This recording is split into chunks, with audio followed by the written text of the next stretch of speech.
বাংলাদেশ জাতীয়তাবাদী যুবদল ঢাকা মহানগর উত্তর যুবদল কর্তৃক আয়োজিত মিরপুর থানার অন্তর্গত 12 নং ওয়ার্ডে আজকের এই কর্মী সভার প্রধান অতিথি হিসেবে উপস্থিত আছেন ঢাকা মহানগর উত্তর যুবদলের সম্মানিত আহ্বায়ক, রাজপথের পরিচিত নেতা জনাব শরীফুদ্দিন জুয়েল। আজকের এই কর্মী সভার বিশেষ অতিথি হিসেবে উপস্থিত আছেন ঢাকা মহানগর উত্তর যুবদলের সিনিয়র যুগ্ম আহ্বায়ক জনাব মনিরুল ইসলাম স্বপন।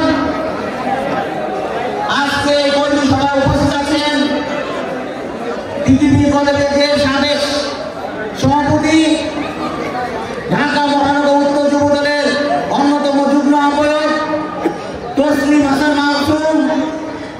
আজকের এই কর্মী সভায় উপস্থিত আছেন ঢাকা মহানগর উত্তর যুবদলের যুগ্ম আহ্বায়ক, বাংলা কলেজের সাবেক সাধারণ সম্পাদক জনাব আবুল হোসেন পিটু। আজকের কর্মী সভা সভাপতিত্ব করছেন মিরপুর থানা যুবদলের সম্মানিত আহ্বায়ক জনাব শাকিব মোল্লা এবং সুন্দর করে সঞ্চালনা দায়িত্ব পালন করছেন মিরপুর থানা যুবদলের সম্মানিত সদস্য সচিব, রাজপথের পরিচিত নেতা আমিনুর রহমান শান্ত।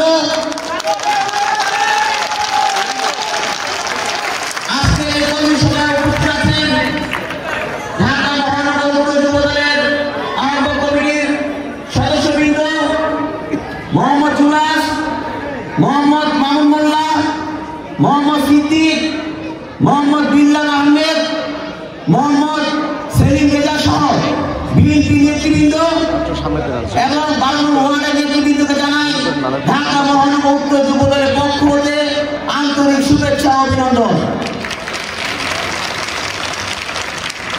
নেতৃবৃন্দ, প্রায় 2 ঘন্টা অধিক সময় ধরে আপনাদের বক্তব্য শুনছি। 13 জন ওয়ার্ড কমিটি ওয়ার্ডের পক্ষ থেকে 13 জন বক্তব্য রেখেছেন। আমরা আপনাদের কাছ থেকে শুনতে এসেছি সাংগঠনিক বক্তব্য, কিভাবে সংগঠন গতিশীল করা যায়। আপনারা বারবার আমাদের নামগুলি বারবার বলে যাচ্ছেন, আমাদের এই কাজ এই নীতিতে বিরত হবে এবং নাম বলার পরক্ষণই বলেন আমার বক্তব্য দেওয়ার কিছু নেই। তাহলে আমরা শুনলাম কি, আমরা পেলাম কি, শুনলাম কি, আর কি নিয়ে গেলাম 12 নম্বর ওয়ার্ড থেকে? প্রিয় নেতৃবৃন্দ, গত 16 বছর যে স্বৈরাচারী সরকার গুম খুন বিচার বহির্ভূত হত্যাকাণ্ড চালিয়েছে, নিপীড়ন নির্যাতন চালিয়েছে, 60 লক্ষ নেতা কর্মীদেরকে মামলা দিয়েছে, আমরা কিন্তু কোনো কর্মী সভা করতে পারি না। শুধু নট অনলি 12 নম্বর ওয়ার্ড, ঢাকা মহানগর 71টি ওয়ার্ড এবং 26টি থানায় কোথাও কোনো জায়গায় কর্মী সভা আমরা করতে পারি না। আজকে এই কর্মী সভা করার সুযোগ হয়েছে মিনিমাম 17 বছর পর। মিনিমাম 17 বছর পর এই কর্মী সভা করার সুযোগ হয়েছে আপনাদের, কিন্তু এই সুযোগ কিন্তু আপনারা কিন্তু দিতে পারলেন না ঠিক মতো। দেখেন নেতৃবৃন্দ, দল যখন আন্দোলনে ডাক দেয়, যখন সভা সমাবেশে ডাক দেয়, তখন আপনাদেরকে আমরা ডাকি পার্টি অফিস কেন্দ্রিক। কোন রকম আমরা এবং আমাদের পূর্বে যারা নেতৃবৃন্দ ছিল, আমি এবং আমার কনভেনার সহ বর্তমানে আমরা কিন্তু আপনাদের শুধুমাত্র আমাদের দিক নির্দেশনাগুলি দিয়ে কিন্তু আমরা যা বলে দিই যে আগামীকাল সভা সমাবেশে স্বতঃস্ফূর্তভাবে অংশগ্রহণ করবো তোমরা, কিন্তু আপনাদের মনের কথা শুনতে পাই না। আপনাদের মনের দুঃখের কথা কি, কিভাবে সংগঠন শক্তিশালী করা যায়, কিভাবে সংগঠন গতিশীল করা যায়, ওইভাবে কোনো কথা আমরা শুনতে পাই না বা বলারও সুযোগ থাকে না। আজকে কিন্তু বলার সুযোগ হয়েছিল। আবার কবে কর্মী সভা করি ঠিক নাই। আমাদের যে ধারাবাহিকতা 71টি ওয়ার্ডের কর্মী সভা 3 মাস লাগবে। 3 মাসটা শর্ট করার জন্য এক জায়গায় একই দিনে 2টা করে কর্মী সভা আমরা করতেছি। এক জায়গায় আমার কনভেনার যাচ্ছে, আরেক জায়গায় আমরা যাচ্ছি, যেন শর্টলি কর্মী সভাটি শেষ হয়, যেন আবার নতুন করে কর্মসূচি আপনাদের ঘোষণা করতে পারি। নতুন কর্মসূচি আমাদের ভারপ্রাপ্ত চেয়ারম্যান ডিক্লেয়ার দেবে যে কর্মী সভার পর আমরা আবার কোন ধারাবাহিকতা আগাবো, কিন্তু আজকে কিন্তু আপনারা সেভাবে দিতে পারলেন না। বক্তব্য দেওয়ার আরো 1 ঘন্টা আগে থেকে যদি শুরু করতে পারতেন তাহলে আরো আমরা 10 জনের বক্তব্য আমরা শুনতে পাইতাম। আমাদের কিন্তু কোনো সমস্যা নাই, আমার কনভেনার এবং আমাদের যুগ্ম আহ্বায়ক যারা আছে কোনো সমস্যা নাই। আমরা সকাল থেকে বসে থাকি কখন কর্মী সভা শুরু হবে। আপনারা 8টা থেকে শুরু করেন কোনো সমস্যা নাই, 10টা থেকে শুরু করেন কোনো সমস্যা নাই। আমরা সারাদিন বসে থাকি কর্মী সভা কখন শুরু হবে, শেষের তো কোনো শেষ নাই। সুতরাং মাগরিবের আগে শেষ করতে হবে, কারণ বাইরে একটা ব্যবস্থা থাকে। নেতৃবৃন্দ, এই মিরপুর থানা একটা ঐতিহ্যবাহী থানা। আমি যখন শাহী থানা যুবদলের সভাপতি দায়িত্ব পালন করেছি তখন আপনাদের এই মিরপুর থানার আহ্বায়ক শাকিব মোল্লা ছিল, এই মিরপুর থানা সেক্রেটারি সাধারণ সম্পাদক। আমি শাহী থানা যুবদলের পরিচয় দিতে হলে আমাকে কি বলতে হতো? মিরপুর থানা বলতে হতো, রাইট? যে মিরপুরের শাহী থানা। আগে শাহী থানা বললে চিনত না যেটা কোথায়, তাহলে বলতে হতো কি মিরপুর থানা আন্ডারে শাহী থানা, তাহলে চিনত পাশে শাহী থানা। আজকে এই মিরপুর থানা নেতা কর্মী হলো আপনাদের আরো সত্যি হতে হবে। আপনাদের এই যুবদল এই ওয়ার্ডগুলি 12 নম্বর ওয়ার্ড, যে ওয়ার্ড আছে 11 আছে 7 আছে আর 13 আছে 4টা ওয়ার্ড, 4টা ওয়ার্ডের নেতা কর্মীদের আরো শক্তিশালী হতে হবে যে আমরা মিরপুর থানার একজন কর্মী, একজন আমি পদ বহন করছি। বাংলাদেশের চিহ্ন বলতে হবে যে আমি মিরপুর থানা এই নেতা, আমি মিরপুর থানার যুগ্ম আহ্বায়ক, মিরপুর থানার সদস্য সচিব, সেক্রেটারি। আজকে মিরপুর থানা এই ঐতিহ্যবাহী থানা আজকে কি হাল দেখেন। আন্দোলন সংগ্রামে গুটি কয়েকজনকে দিয়েছি, আজকে ওদের তহিদের বক্তব্য দিয়েছে যে ব্যানার তোলা লোক ছিল না, আসলে তাই। আমি যখন জেলে ছিলাম 28 অক্টোবরে জেলে ছিলাম, আমি ফোন যে কোথায় রাখতাম এটা এখন বলা ঠিক হবে না। আমাকে এমন নিপীড়ন নির্যাতনে আমি এক জেলের ভিতরে ছিলাম, শান্ত ছিল, ওই পাশে ছিল আমাদের আমি কিন্তু যে রবিনের নাম কিন্তু বলতে খেয়াল নাই, আমাদের মহানগরের নবগঠিত মহানগরের সভাপতি রবি বসা এবং বাংলাদেশের মুখ্য শাসন নবগঠিত কমিটির আহ্বায়ক। এই যে রবি আর শান্ত দুজনকে পেতাম একসাথে, দুজনকে কিন্তু শিখতাম, দুজন কাজ করতো আন্দোলন সংগ্রামের কাজ, ঘুরে ঘুরে কাজ করতো। সবাইকে দিয়ে কিন্তু সব কাজ হয় না। আপনি যদি আমি বলি আপনার অনুসারী আনুগত্য আপনাকে যদি বাঁচতে বলে যে আপনি আন্দোলনে যাবেন, আপনি পাশে থাকবেন, অনেক নেতা কর্মী কিন্তু আপনি নিয়ে আসেন, কিন্তু আপনি কিন্তু দুজনকে খুঁজে পাবেন না, আপনি পাবেন না। ঢাকা মহানগরে 30,000 নেতা কর্মী নিয়ে আমরা মিছিল করেছি, যুব সমাবেশ করেছি আমাদের কমিটি হওয়ার পর, আন্দোলনে কয়জনকে পেয়েছি, অথচ কিন্তু আমরা 30,000-এর অধিক নেতা কর্মী নিয়ে যুব সমাবেশ থেকে শুরু করে প্রতিটা সভা সমাবেশ আমরা অংশগ্রহণ করেছি হাসিনা ক্ষমতা থাকাকালীন সময়।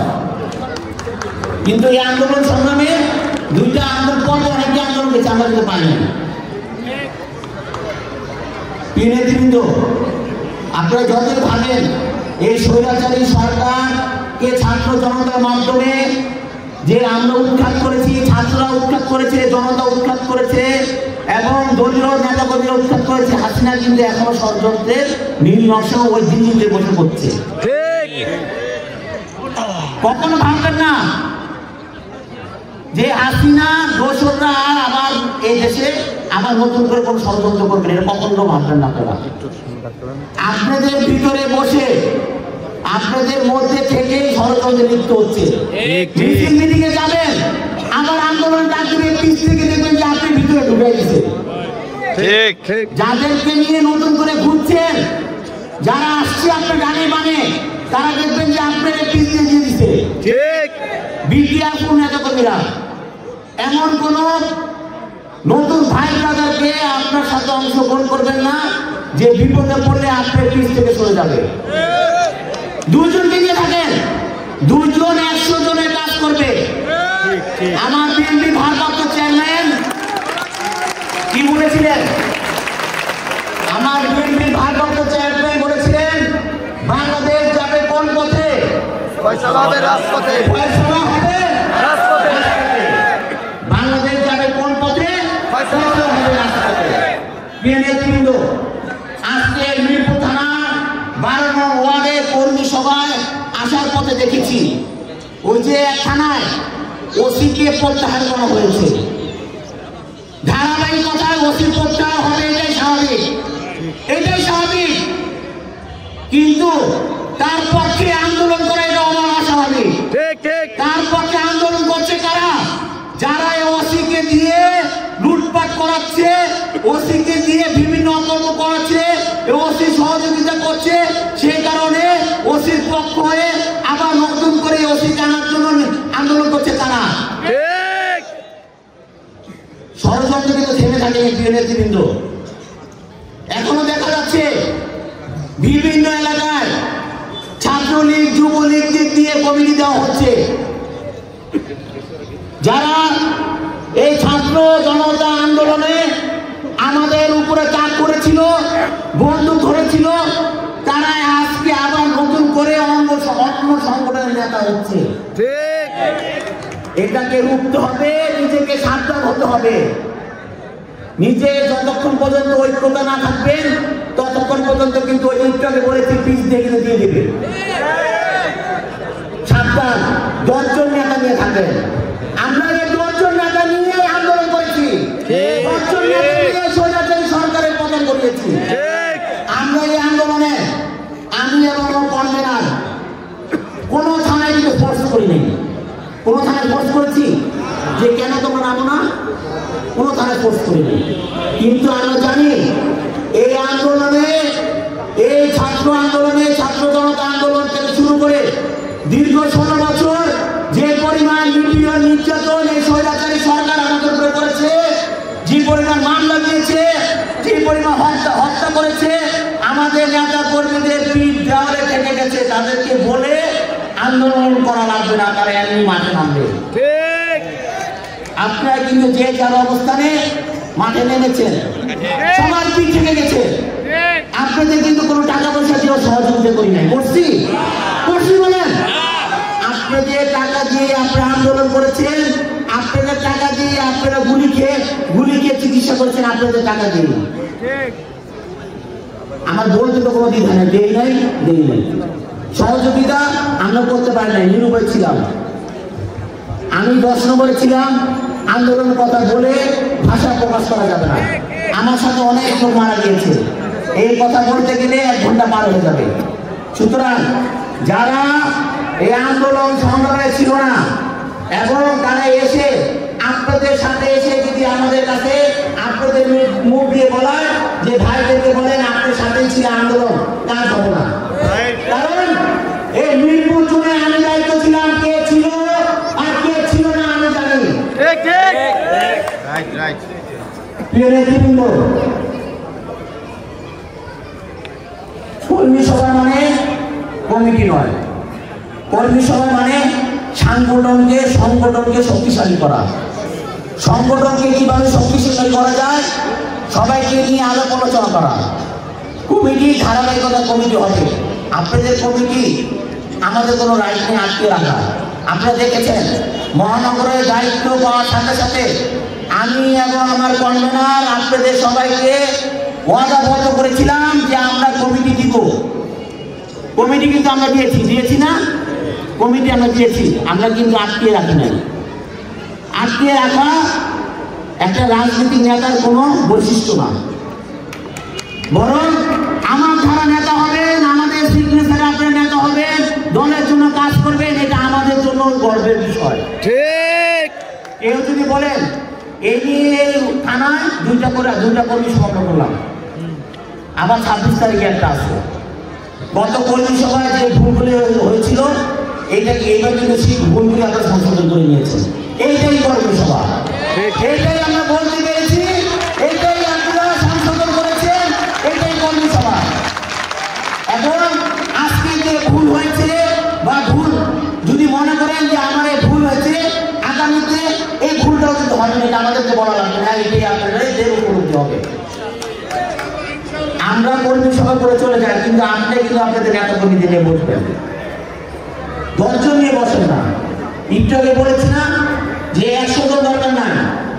10 নম্বরে মিরপুর জোনের প্রোগ্রামের সময় ছাত্রলীগ যুবলীগ অতিরিক্তভাবে হামলা চালিয়েছে। আমি যখন স্টেজ করার অবস্থা ছিলাম বিএনপি জুন সভায়, আমি দাঁড়িয়েছিলাম, সব পালাই গেছে।